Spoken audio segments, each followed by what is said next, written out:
The streets of Baltimore have always been unforgiving, especially in the neighborhoods where Gervonta Davis grew up. The biting cold of January seemed crueler that morning as the black limousine glided over the cracked asphalt, standing in stark contrast to the worn-down landscape around it. Inside the luxurious vehicle, Gervonta gazed out the window at the same sidewalks he used to walk barefoot as a child, before boxing saved him from a fate that seemed inevitable for so many young people like him. The Pine Street Hope Home hadn't changed much in the past 15 years. The red brick building, with its windows framed by protective bars and the small fenced courtyard, remained exactly as he remembered. It was there that Gervonta spent 3 crucial years of his childhood, between the ages of 7 and 10, when his mother Doreen was struggling with addiction and his father was absent. The orphanage, although never a true home, had been a shelter when he needed it most. Ms. Marlene Winters, a 70-year-old African-American woman with gray hair and eyes that seemed to see into people's souls, still ran the place with the same dedication as always. She had been a maternal figure for dozens of helpless children over nearly 3 decades, and for Gervonta, she represented the first person who genuinely believed he could be somebody. It was she who, noticing the restless energy of the boy, directed him to coach Calvin Ford's boxing gym, forever changing the course of his existence. No one at the orphanage knew about Gervonta's visit that day. After winning his latest world title and signing a $1 million sponsorship contract, he felt an inexplicable urge to return to his roots. Flashbacks of those difficult years had intensified recently, appearing in dreams that left him restless.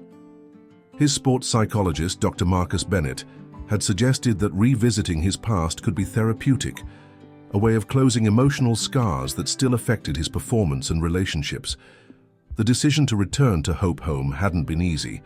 Gervonta carried conflicting feelings about that period of his life: gratitude for having had a roof and food, but also sadness and abandonment for having been separated from his family. For years, he avoided any mention of the orphanage in interviews, preferring to focus only on his rise in boxing. However, at 28, with the maturity that world championships and adversities had brought him, he finally felt ready to confront this painful part of his past. When Gervonta stepped into the entrance hall of the orphanage, it was as if time had rolled back. The characteristic smell of disinfectant, mixed with the aroma of meals prepared in large quantities, brought an avalanche of memories. The walls, now with a more recent coat of paint, still displayed the same motivational plaques and some artwork made by the children. For a moment, he could almost see the younger version of himself running down that corridor, trying to escape daily chores. The receptionist, a young woman who clearly didn't work there when Gervonta was a resident, looked at him with wide eyes as she recognized the famous boxer. She tried to maintain professionalism, but her voice trembled slightly as she asked him to sign the visitor's book. Gervonta smiled gently, understanding the nervousness he caused in people since becoming a sports celebrity. With humility, he signed the book and asked to speak with Ms. Winters if she was still around. Less than 2 minutes later, a muffled cry of surprise echoed through the administrative corridor, followed by the hurried sound of footsteps. Mrs. Winters appeared, her teary eyes fixed on Gervonta as if she was seeing an apparition. "My God, is that really you, little Tank?" she exclaimed, using the nickname she had given him long before the boxing world adopted it. Without hesitation, the elderly woman opened her arms, and Gervonta, the feared knockout artist of the ring, bent down for a hug that seemed to dissolve years of accumulated pain. News of the champion's presence spread quickly throughout the orphanage. Children of different ages began to gather in the corridor, some immediately recognizing the boxer from posters and YouTube videos, others merely curious about the visitor causing such a stir. Ms. Winters, regaining her professional composure, organized the children and led them back to their activities, promising that everyone would have a chance to meet the special visitor during lunch. As he walked the corridors accompanied by the director, Gervonta silently observed the changes and constants of the place. The dormitory where he had slept now had newer bunk beds, but the layout was the same. The small library seemed to have more books, and the recreation room displayed a flat-screen TV donated by some local company. "We do what we can with the limited budget," explained Ms. Winters, noticing Gervonta's attentive gaze. "Budget cuts for social assistance don't get any easier with the passing years." Those words echoed in the boxer's mind as they continued the tour through his memories. In the director's office, decorated with simplicity and some framed certificates, Gervonta sat in a chair that seemed too small for his athletic physique. Ms. Winters offered him coffee in a mug with the faded logo of the orphanage, the same one he remembered seeing in her hands years ago. During the first few minutes, the conversation flowed about pleasantries and superficial updates, as if both were testing the waters of a deeper emotional ocean they feared to navigate. It was Ms. Winters who finally broke the barrier, asking directly what had brought Gervonta back after so long. With his eyes fixed on the mug, the boxer finally verbalized the thoughts that tormented him. "I have everything I dreamed of having when I was a child here: money, fame, respect. But something is still missing." His voice, normally confident, for in post-fight interviews, now carried a vulnerability that few were allowed to witness. "I need to understand who I was to comprehend who I've become." The elderly woman nodded, with the wisdom of someone who had heard similar stories over decades of working with traumatized children. She opened a drawer and took out a yellowed folder with Gervonta's name. "I kept some of your drawings and essays. I knew one day you would come back for them." Among the papers was a childish drawing of a boy with boxing gloves larger than his own body, defeating a monster that had the word poverty written in awkward letters. There was also an essay about what I want to be when I grow up, where little Gervonta had written with imperfect spelling that he would be a world champion like Muhammad Ali. The tears that Gervonta had been containing began to silently flow down his face as he leafed through those fragments of his past. In another drawing, he had portrayed a family, mother, father, and son, holding hands, something he had never experienced in reality. Ms. Winters, respecting that intimate moment, gently shared how he was always a determined boy, even in the toughest days. "You would clean the cafeteria without complaining to earn extra time in the yard practicing punches against the wall, remember? I had to forbid you because your knuckles were always bruised." The moment was interrupted by a knock on the door. It was Randy, the cook who already worked there in Gervonta's time. The man, now with a completely gray beard, opened an immense smile as he recognized the former resident. "I can't believe that the little troublemaker who stole cookies from my kitchen has turned into this huge man," he exclaimed with genuine joy. The three laughed, and for an instant, the emotional tension gave way to an almost pleasant nostalgia. Randy informed them that lunch would be served in 30 minutes and that the children could hardly wait to meet the champion. With a nod, he withdrew, leaving Gervonta with the comforting sensation that not all memories of that place were painful. The cafeteria was decorated with some improvised welcome banners that the orphanage staff and some older children had hastily prepared in the minutes after discovering the visit. The staff, excited by the presence of the famous former resident, had quickly gathered available craft materials to create a special reception. Gervonta felt a lump in his throat, seeing the genuine enthusiasm on the faces of the children. Children who, like him once, faced abandonment and uncertainty daily. Ms. Winters organized everyone at their usual tables and called for silence, officially introducing the special visitor, one of our own who has returned as a world champion. During the simple lunch of roast chicken, mashed potatoes, and vegetables, a meal surprisingly better than Gervonta remembered, the children took turns asking the boxer questions. Some were predictable: how many fights he had won, if it hurt, to get punched, if he was rich. Others touched Gervonta deeply, like that of a boy approximately 8 years old named Jayden, who asked if he had also felt afraid of never seeing his mother again when he first arrived at the orphanage. It was Jayden's question that made Gervonta realize his visit could be more meaningful than he had planned. Looking into the boy's eyes, he answered honestly that yes, he had felt that fear every day, and that sometimes he still felt it in his nightmares. "But I learned that we can build our own family throughout life," he added, observing how the boy's eyes lit up with this perspective. Gervonta noticed a scar on Jayden's eyebrow, similar to one he himself had gotten in a street fight before channeling his aggression into boxing. After the meal, While the younger children were led to rest time, Gervonta asked to speak alone with Jayden. Ms. Winters hesitated briefly, following child protection protocol, but agreed to allow the conversation in a room with the door open where she could observe them from a distance. For almost an hour, Gervonta and the boy talked like old friends who had just reunited. The boxer discovered that Jayden had been in the orphanage for only 6 months after his mother was arrested for drug possession, a story painfully similar to his own. What began as a visit planned to last only a few hours extended through the entire afternoon. Gervonta cancelled his remaining meetings for the day with a brief message to his manager: urgent family matters. He participated in an improvised training session in the small courtyard, teaching the more interested children the basic fundamentals of boxing. Seeing the determination in the eyes of those young people, especially Jayden, who demonstrated a natural talent for the sport, awakened in Gervonta a feeling he couldn't name, but that somehow filled that void that had brought him back to the orphanage. As the afternoon came to an end and the children were called for dinner, Gervonta asked to speak with Ms. Winters privately again.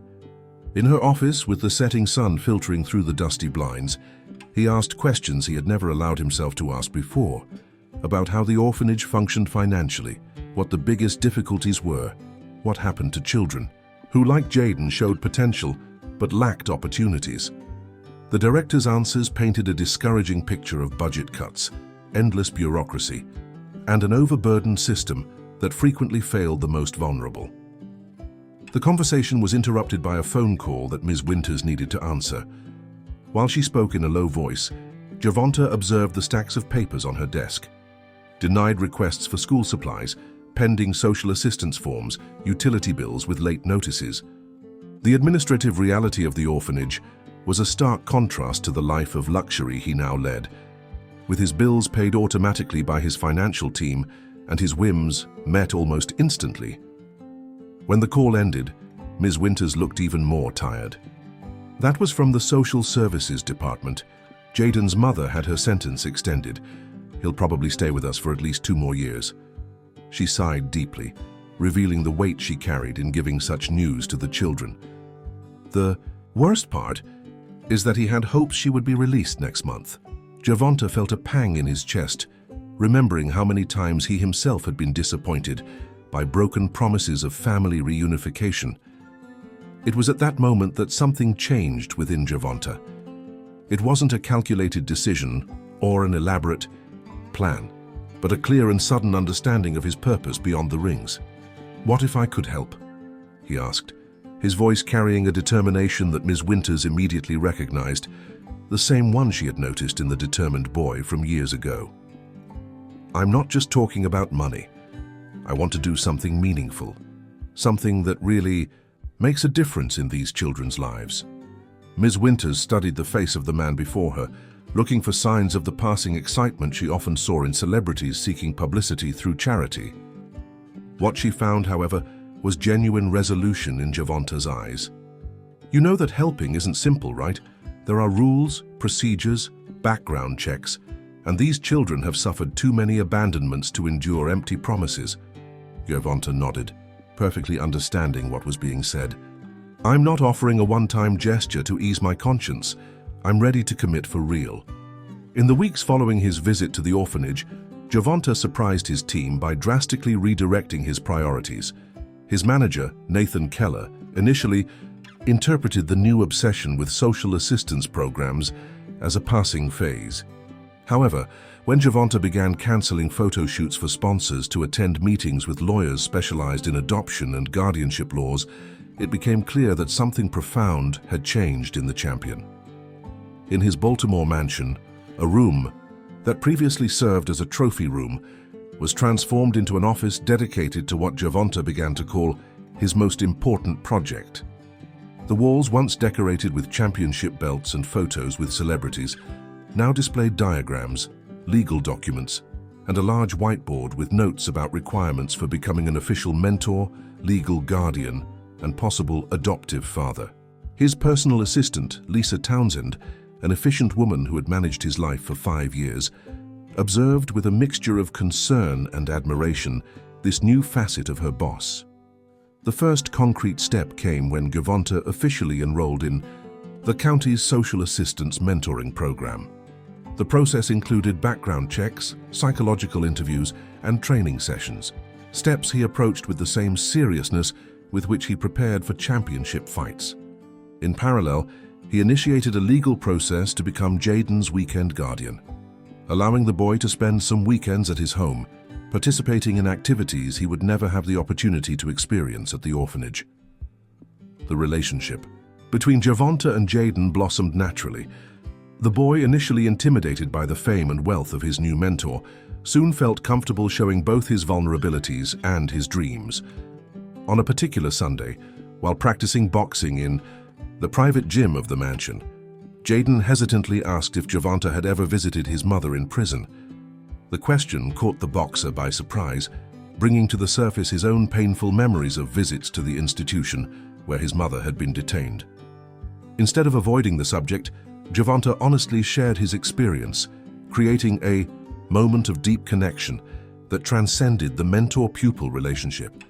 The impact of this new direction in Gervonta's life was not limited to his relationship with Jayden. His perspective on his own career began to change. Fights that he once saw only as opportunities to earn millions now had an additional purpose. Each victory meant more visibility for the causes he was beginning to advocate for, more resources, to help not only Jayden but other children in similar situations. His trainer, Calvin Ford, noticed that Gervonta trained with even more determination, as if each punch on the punching bag was a blow against the system that failed so many vulnerable children. Not everything went smoothly in the following months. The sports media began to question Gervonta's new focus, with some commentators suggesting he was losing the killer instinct necessary to stay on top. Tabloids speculated about his motivations, with sensationalist headlines insinuating that his approach to the orphanage was just a public relations strategy after some controversial incidents in the past. The worst blow came when an investigative reporter published a story questioning whether a former juvenile delinquent with a history of aggressive behavior should really be allowed to influence vulnerable children. The article specifically mentioned the relationship with Jayden, including photos of the two leaving the gym together, blurred to protect the minor's identity, but clearly recognizable to those who knew them. Ms. Winters called Gervonta immediately after the publication, concerned about the impact the exposure could have on the boy and on the guardianship process that was underway. The Social Services Department, pressured by the negative attention, announced a review of the case, temporarily suspending the weekend visits. For the first time since beginning this new chapter in his life, Gervonta questioned whether he really had the right to interfere in Jayden's life. On a particularly difficult night, after an exhausting sparring session, he called his former trainer, Calvin Ford, the man who had rescued him from the streets decades ago. Maybe they're right. Who am I to think I can be a role model for these kids? My record isn't exactly exemplary, he confessed, the insecurity rarely shown in public leaking in every word.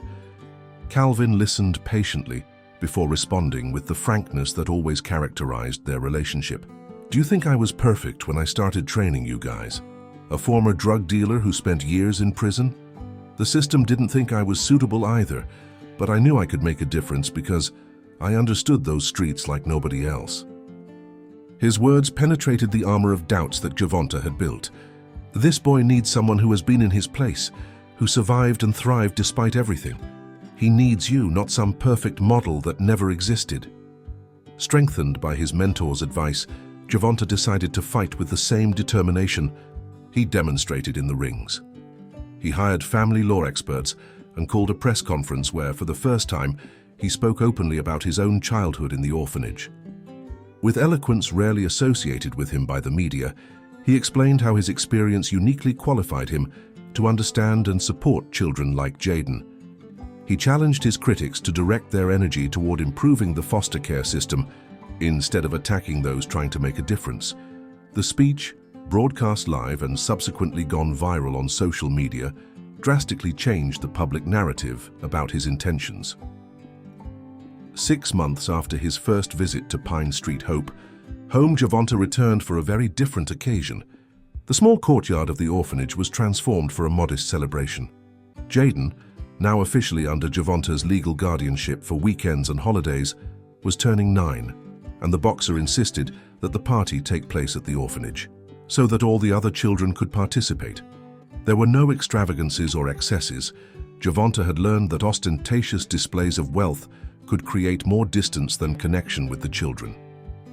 Ms. Winters observed with teary eyes the natural interaction between Gervonta and Jayden, the way the boy now exhibited a confidence he didn't possess months before. The mentoring program that had begun with that specific connection had gradually expanded, with Gervonta recruiting other professional athletes from Baltimore, basketball players, football players, and even an Olympic swimmer, to regularly dedicate time to the orphanage children. Each mentor committed to accompanying a specific child for at least 2 years, offering not only sports activities, but mainly emotional stability and examples of overcoming adversity. The weekends at Gervonta's house had become a safe haven for Jayden, but the boxer made a point of never diminishing the importance of the boy's biological mother. He organized regular visits to the prison, personally accompanying Jayden and gradually developing a respectful relationship with Tanisha, the boy's mother. Through lawyers, Gervonta helped her gain access to rehabilitation and professional training programs within the prison system, increasing her chances of social reintegration upon release. "I'm not trying to replace anyone in his life," he once explained to Tanisha. "I just want to ensure he has the opportunities that neither of us had." While the children enjoyed simple games organized by Lisa, now dedicated part-time to coordinating Gervonta's charitable activities, the boxer found a moment for a private conversation with Ms. Winters. "I signed the papers yesterday," he revealed with a mixture of pride and reverence.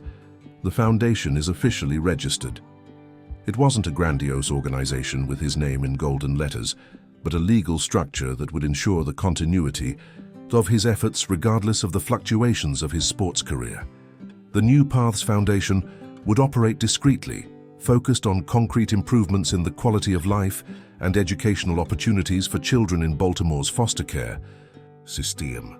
When the time came to sing happy birthday, everyone gathered around the modest cake decorated with a boxing theme. Jayden, proudly wearing a miniature replica of Gervonta's competition robe, closed his eyes to make his wish before blowing out the candles. Later, when asked about what he had wished for, the boy responded with the wisdom that often surprises adults. "I can't tell or it won't come true, but it wasn't anything for me. It was something for all of us here."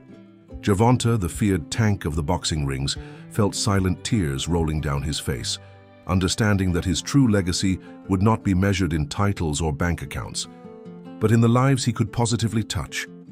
In Jayden and the other children of Hope Home, he had found a purpose that no knockout victory could match, and this would be his most important fight. If you like this story, leave a like and subscribe to our channel so you don't miss the next stories.